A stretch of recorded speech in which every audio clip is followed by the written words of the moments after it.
Alright guys, so today we are out at the range and we are shooting the M1 rifle. So a little bit of specifics on the M1 rifle. It was invented by a Canadian gentleman by the name of John C. Garand and was adopted in 1935 by the US military after the end of World War I. We were looking for a semi-automatic replacement to the 1903 Springfield. Officially adopted by the U.S. military in 1937, the M1 rifle fires a clip, not a magazine, a clip, 8-round clip of 30 caliber ammunition, not 30-06, 30 caliber. All 30-06 means is that it's a 30 caliber cartridge that was adopted in 1906. Roughly around 3 million of these were made during World War II. And absolutely just loved by the GIs. This is the rifle that was known as the best battle implement ever devised. A famous gentleman by the name of General George Patton said that, and ultimately was used from World War II all the way through Korea, and then used in the very beginning of Vietnam, of which then we started issuing them out for guerrilla fighters and things like that. So without further ado, we're going to show the operations. So the M1 Garand is a rather easy rifle to load. It's a top firing thing. A lot of people are like, oh my god, I don't want to get Garand though, which is really not that hard. So, but really all you can do to load it, take your clip, you insert it by these little nipples. You want to watch the nipples on the side here. You want to kind of guide those down into the top of the chamber. Take the meaty part of your palm, push back on that charging handle, push your clip down, and then sometimes it's not going to go forward right away. You just give it a tap and it'll go forward. So now we're live. So without further ado, it's the M1 rifle.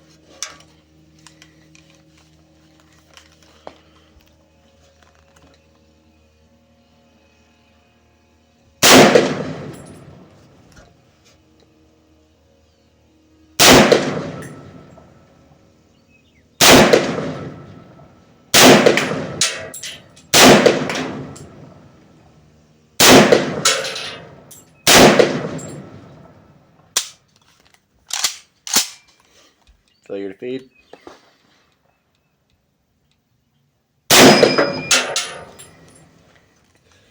So one thing you'll notice about the M1 is that it has a very distinctive ping at the end. That. So there's actually a lot of misconception that goes along with that, and that is that German soldiers or Japanese soldiers would wait until they heard that distinct, ping, and then they would pop up and try to, shoot whoever was really good. That's how they would know they're out of ammo. That actually is false. And the reason that that's false is because you got to think. It's a combat situation, right? It's picking up gunfire behind me because I'm at a shooting range. Imagine that times roughly about 100, maybe 500, 1,000, right? Very loud explosions, artillery, things like that going on. And then in the midst of all that, trying to hear a distinct ping, as well as trying to identify who exactly the ping came from. You see where I'm getting at? It's false. So another thing that you saw me do. So the M1907 sling is actually designed for a very specific reason. So the 1907 sling, the U.S. military didn't, create this sling just to make it look pretty. Oh my God, we're going to make a leather sling and it's going to look beautiful, right? No. So the sling actually serves a purpose, and there's two ways that you can actually sling this rifle when you're doing, zeroing or at the range shooting or whatever. There's a couple different ways that you can actually sling this on your arm to improve your accuracy. One of which is called the hasty sling, where you literally just come through the big, hole here, kind of put it around the meaty part of your arm here, and you got it like that, right? So the next thing is called a deliberate sling, and that was with this secondary loop right here. And the deliberate sling is through that second loop, under, oh my goodness, under, and then like that. That is your deliberate sling. And the reason that that is the way it is say, I'm a marksman, marksman's arms, we get, they get tired. You know, I can literally sit with this rifle pressed against my shoulder all day, right? Same thing with the hasty sling, which I actually prefer the hasty sling. Same thing, the hasty sling. I can sit like this all day, rather than without a sling. You know, I got the main thing on my arm right here, and you know, I gotta hold it up and my arms get tired, right? So that's just for marksmanship. However, in combat, the GIs are actually, you know, most of that went out the window. One of the things you do see difference in marksmanship between now and 1940 whatever is, you know, GIs were taught to chicken wing, which I will demonstrate now. I think this is actually my last clip, so we will demonstrate the chicken wing.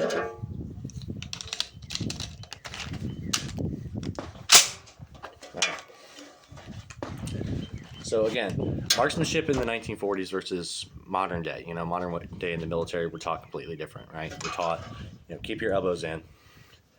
1940, you know, you're taught to do this little number here, right? Oh, that's how GIs were taught. So, I don't know if anybody knew that fact, but there you go. So, we'll do the hasty sling with a little bit of a chicken wing.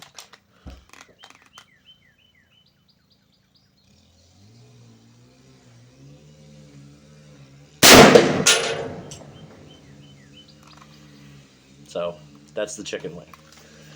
But for the reasons that old habits die hard, you know, the way I was taught to shoot, we're going to shoot normally. That 30-06 ammo was pretty expensive.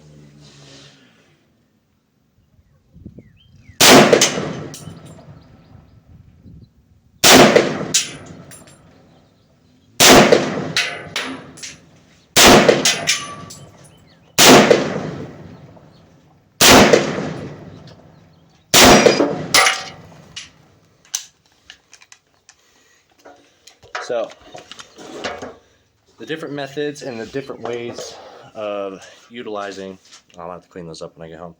The different ways and different methods of utilizing the M1907 sling, I will show you the effects of them on our target. So let's go take a look.